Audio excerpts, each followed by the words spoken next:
اعوذ باللہ من الشیطان الرجیم، بسم اللہ الرحمن الرحیم۔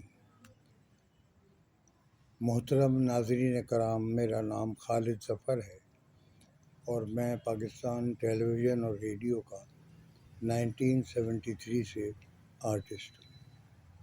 اچھا، یہ میں انسکرپٹڈ بولتا ہوں، میرا کوئی پہلے سے طے نہیں ہوتا کہ میں یہ پوائنٹس بولوں گا، یہ لکھوں اور پھر ان کے بعد ان کو یاد کروں اور پھر بولوں۔ اس میں وقت بہت ضائع ہوتا ہے، اور دوسری بات جب میں لکھ رہا ہوں تو وہی تو لکھوں گا جو بول رہا ہوں، یعنی اگر میں لکھنے پہ بیٹھوں گا تو اسی طرح لکھوں گا جیسے ابھی میں بات کر رہا ہوں آپ سے، یہی جملے میں لکھ دوں گا، تو مجھے یہ سمجھ میں نہیں آتا۔ بہرحال میں انسکرپٹڈ بات کر رہا ہوں۔ آج مجھے یاد آیا کہ کیا آیا، میں نے سوچا چلو نصیر الدین شاہ اور عمر شریف پہ بات کرتے ہیں۔ جب میں بامبے گیا تھا تو نصیر الدین شاہ سے ملا تھا تو میری کیا بات ہوئی، ان کے کیا سوالات تھے، کیا تجسس تھا ان کو ہماری آرٹسٹوں کے لیے۔ تو ظاہر ہے جب ہمیں بھی یہاں تجسس ہوتا ہے، کیوریوسٹی ہوتی ہے کہ یار فلاں کام ہے، فلاں کیسے ہے، تو ہم ان کی چیزیں دیکھتے ہیں اور یہ نالج اور ڈیٹا ہمارے دماغوں میں منتقل ہو جاتا ہے، تو یہ ہم اپنی نالج بڑھانے کے لیے کرتے ہیں۔ اسی طرح ان کا بھی پرابلم یہی کہ یہاں پر جو مشہور ہے یا جس کو وہ پسند کرتے ہیں، چاہے وہ ٹی وی کا ہو، ریڈیو کا ہو، فلم کا ہو، اسٹیج کا ہو، کہیں کا بھی ہو، آرٹسٹ کی بات کر رہا ہوں میں بھائی، اور کسی کی نہیں کر رہا، اور کا تو مجھے پتہ بھی نہیں بھائی۔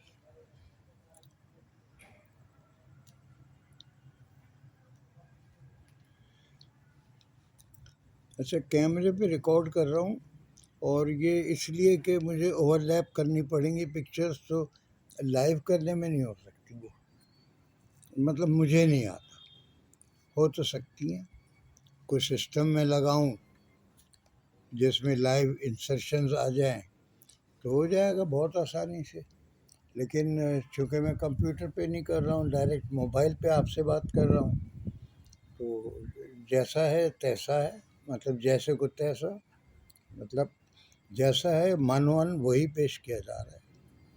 تو جناب میں 91 میں انڈیا گیا تھا، دلی بھی گیا تھا اور جے پور بھی گیا تھا اور بامبے بھی گیا تھا،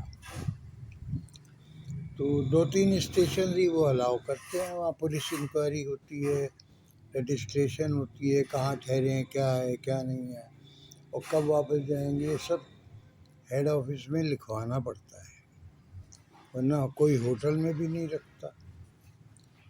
میں گیا، ایئرپورٹ سے اترا تو مجھے سامنے بک اسٹال تھا، اس پہ نظر آئی انڈین فلم ڈائریکٹری۔ میں نے کہا یہ کیا ہے ڈائریکٹری، اٹھائی تو کافی ضخیم کتاب تھی، 200-400 صفحات تو تھے اس میں، 200 تو ہوں گے ہی ہوں گے۔ مارا میں نے دیکھا قیمت 1100 روپے، اور اس میں تو بھائی دلیپ کمار سے لے کے اور جونیئر آرٹسٹوں تک کے جناب ٹیلی فون نمبر، یعنی وہ ایک ایسی اسینشل آئٹم تھا کہ جو ہر ڈائریکٹر کے پاس ہونا چاہیے، مطلب اگر وہ فلم کے شعبے سے تعلق رکھتا ہے۔ تو اس میں اشتہارات بھی تھے جونیئر ایکٹروں کے، یعنی جنہیں ایکسٹرا کہتے ہیں، ان کے بھی تھے، ڈانس گروپ والوں کے بھی تھے، کیمرہ مین کے بھی تھے، ڈی او پی کے بھی تھے، ایکٹروں کے بھی تھے، اشتہارات اسٹیج ڈراموں کے بھی تھے، اسٹیج تھیٹر کے، مطلب کمپلیٹ انہوں نے کر دی تھی ایک کتاب۔ اب اس میں فون نمبر، مکان کا پتہ، ایڈریس، سب، شہر، بہت سو نے تو اپنی پرائز بھی لکھ دی تھی کہ اب میری پر ڈے یہ ریٹ ہے۔ اس طرح سے وہ، میں تمہید اس لیے باندھ رہا ہوں کہ آپ کو پتہ چلے۔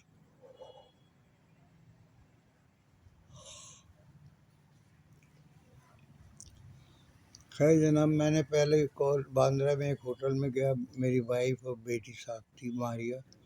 ہم لوگ گئے ہوٹل میں. ٹھہرنے کے بعد میں نے چائے وائے پی کے پھر میں نے اس میں سے نکالا نصیر الدین شاہ کا نمبر. دلیپ کمار کا بھی تھا، لیکن میں نصیر الدین شاہ سے ملنا چاہتا تھا.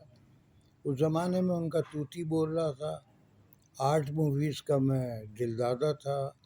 اس میں ایکٹنگ ہوتی ہے، ریئلسٹک. تو میں وہی دیکھتا تھا شوق سے، کیونکہ باقی آرٹیفیشیل ایکٹنگ مجھے اچھی بھی نہیں لگتی، اور نہ میرا وہ اسکول آف تھاٹ ہے کہ میں اس طرح ہی سوچ کے ایکٹنگ کروں. تو میں اپنے اس طرح سے میں نے جناب وہ ان کو فون کیا. انہوں نے اٹھایا اتفاق سے، خود نصیر الدین شاہ نے. میں نے آواز سے پہچان لیا. میں نے کہا جی السلام علیکم، میرا نام خالد ظفر ہے اور میں پاکستان سے آیا ہوں، ٹی وی آرٹسٹ. ارے اچھا اچھا اچھا، کہاں ٹھہرے ہوئے ہیں آپ؟ میں نے بتا دیا یہاں. کہنے لگے تو میں آ جاؤں؟ میں نے نہیں میں آؤں گا. اور آپ طے ہو گیا کہ ملیں گے. تو میں جناب جب مقررہ ٹائم آیا تو کمالستان اسٹوڈیو میں ملاقات طے ہوئی تھی. میں وہاں چلا گیا اور میری بیوی بچی بھی ساتھ تھی. میں نے کہا ظاہر ہے اسٹوڈیو بھی دکھا دیں گے ان کو. تو کمالستان اسٹوڈیو ہم پہنچے اور وہاں انہوں نے ریسیو کیا.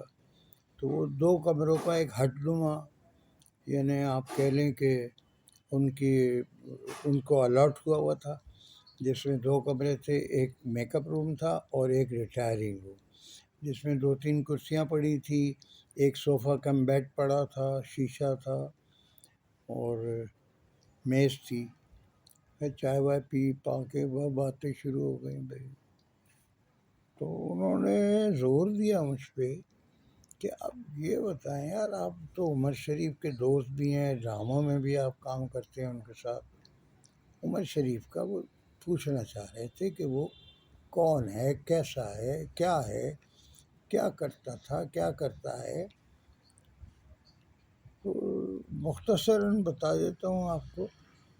ساری ساری گفتگو کے بعد نتیجہ یہ نکلا کہ انہوں نے آخر لب لباب کہ بھائی اس کا اسکرپٹ کون لکھتا ہے. اب میں نے کہا اس کا اسکرپٹ تو کوئی بھی نہیں لکھتا، وہ تو عمر شریف کے ہاتھ میں ہوتا ہے، جو چاہے سو کرے، سارا راج اسی کا ہوتا ہے تھیٹر میں. تو کہنے لگے کوئی بھی نہیں لکھتا. میں نے کہا جی نہیں، تو پھر کیسے ہوتا ہے؟ میں نے کہا طے کر لیتے ہیں بھائی، تو سیٹ ہے، تو نوکر ہے، تو مالک مکان ہے، تو لڑکی اس کی ہے فلانا. یہ سب ایک خاکہ سا بن جاتا ہے کریکٹر سامنے آرٹسٹ رکھ کے. پھر اس کے بعد وہ سین ڈیولپ ہو جاتا ہے کہ بھائی پہلے سین میں یہ کریں گے کہ نوکر بدتمیزی کرتا ہے اور مالک مکان ہو، یہ وہ سب. پھر دوسرے سین میں یہ ہوگا، تیسرے میں یہ ہوگا، چوتھے میں یہ ہوگا. ارے ڈائلاگ کون لکھتا ہے؟ میں نے کہا ڈائلاگ بھی کوئی نہیں لکھتا، سب عمر شریف کے ہوتے ہیں. عمر شریف پنچ لائن اپنی ہوتی ہے، اس کے مطابق سامنے والے کو لائن دیتا ہے کہ بھائی تم یہ بولو گے. وہ بولتا ہے تو سامنے کا جو ایکٹر ہے، ریئیکٹر ہوتا ہے، وہ جملے بولتا ہے. تو عمر شریف اس میں پنچ لائن آ کے بولتا ہے، وہ لفظ بن جاتا ہے. سب واہ واہ واہ واہ واہ کیا بات ہے، تو تالیاں بجتی ہیں پھر. تو وہ اصل میں پنچز کمائے، اللہ بخشے، پنچز وہ اپنے بنا لیتا تھا. تو وہ عمر شریف کا خاص ایک زندگی بھر کی ریاضت تھی. مطلب اس نے زندگی کو بہت قریب سے دیکھا تھا اور بہت غریبانہ انداز میں دیکھا تھا. تو جو انسان کی جو کمزوریاں ہوتی ہیں، بشری کمزوریاں جو ہوتی ہیں، اور جبلت بھی ایک چیز ہے، وہ بھی ہوتی ہے انسان میں. کہ وہ اس سے مجبور ہوتا ہے تو وہ اسی میں سے عرق ریزی کر کے وہ مکالمہ بنا لیتا تھا، پبلک لافٹر دے دی تھی اس پہ۔ اچھا ہم یا کوئی ہمہ شمہ یا کوئی بھی بڑے سے بڑا رائٹر بھی اس جگہ نہیں پہنچ سکتا، کیونکہ اس کے لیے بہت ساری باتیں بیڈ ٹیسٹ ہو جائیں گی۔ ابے نہیں یار یہ چھچورا پن ہو جائے گا، چھوڑو اس کو۔ اچھا وہ اس کی خوبی بن گئی۔ تو یہ ہے بھائی طریقہ۔ تو 12 شو ہوتے ہیں، پہلے شو سے لے کے 11 شو تک لائنیں سیٹ ہوتی چلی جاتی ہیں، سموتھ ہو جاتی ہیں، پالش ہو جاتی ہیں، مانجھ مونجھ کے سب چمک جاتی ہیں۔ 12ویں دن ریکارڈنگ ہوتی ہے ویڈیو کی، تو وہ سب فلو میں ہوتا ہے ڈرامہ پورا ایسا کہ پوچھو مت۔ کہنے لگے اچھا تبھی میں کہوں کہ اتنی برجستگی کیسے ہے ان ڈراموں میں۔ میں نے کہا ہاں اسکرپٹڈ ہوگا تو بھائی بندش ہو جائے گی، کیونکہ لکھے کو بولے گا کوئی بھی تو بندش تو ہوگی۔ تو ان کی سمجھ میں آ گئی کہ بھائی یہ کوئی آسان کام نہیں ہے، بہت مشکل کام ہے۔ تو یوں ہماری بات چیت تو کافی چلی، پھر اسی درمیان میں انہوں نے شاہ رخ سے اور ارملا ٹنڈولکر سے ملاقات کرائی۔ شاہ رخ کا بتایا کہ بھئی یہ دلی سے آیا لڑکا، چمتکار فلم کی شوٹنگ ہو رہی ہے اور یہ اس میں ہیرو ہے، ارملا ٹنڈولکر یہ ہیروئن ہے۔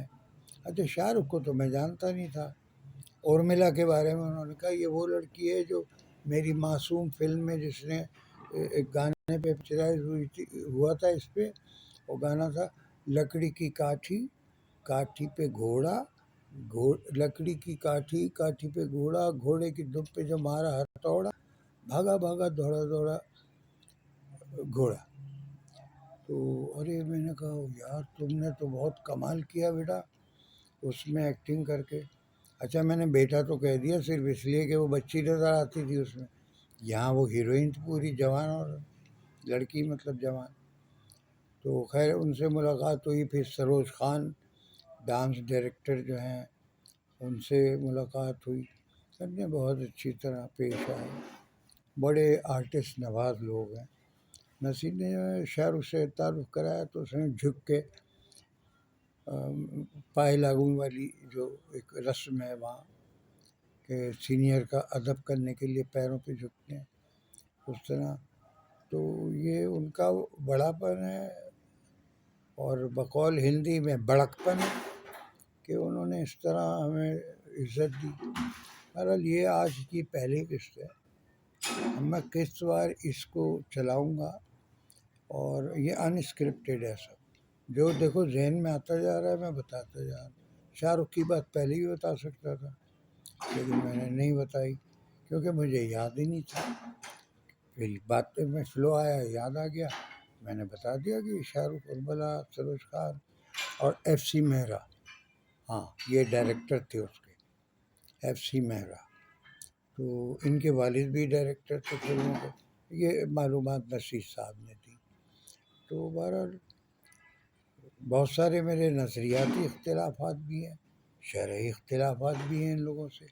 اب جو جاوید اختر ہو تو وہ میں نہیں مانتا، ارے بھائی تو مانے نہ مانے تو کون ہے؟ جانثار اختر کے واسطے تعلق سے تجھے لفٹ کراتی ہے انڈسٹری، تو تو اپنے آپ کو سمجھ رہے نعوذ باللہ میں اللہ کے پاس جاؤں گا تو یہ پوچھوں گا اور وہ پوچھوں گا، حیثیت کیا تیری؟ ایک دفعہ مجھے بلایا اس نے عمران اسلم نے جیو میں گیا جہاں ان سے ملا، چوتھی منزل پہ 2 کمرے تھے، ایک میں ظہیر الدین بابر بیٹھتا تھا اور ایک میں یہ عمران اسلم۔ جیو کی بنیاد رکھ دی گئی تھی، بنا نہیں تھا، اسی چھت پہ آج بنا ہوا ہے جیو پورا، 4تھا منزل تھی یا 5ویں تھی، لفٹ سے گیا تھا میں۔ تو انہوں نے مجھے بڑے خفیہ انداز میں، ارے خالد بھائی میں کیا بتاؤں، یہ جو جاوید اختر ہے نا یہ بہت برا آدمی ہے۔ تو کیا ہوا؟ کہنے لگے یہ مسلمان نہیں، یہ تو کافر ملحد ہے، ملحد ہے، نعوذ باللہ، یہ اللہ کو نہیں مانتا۔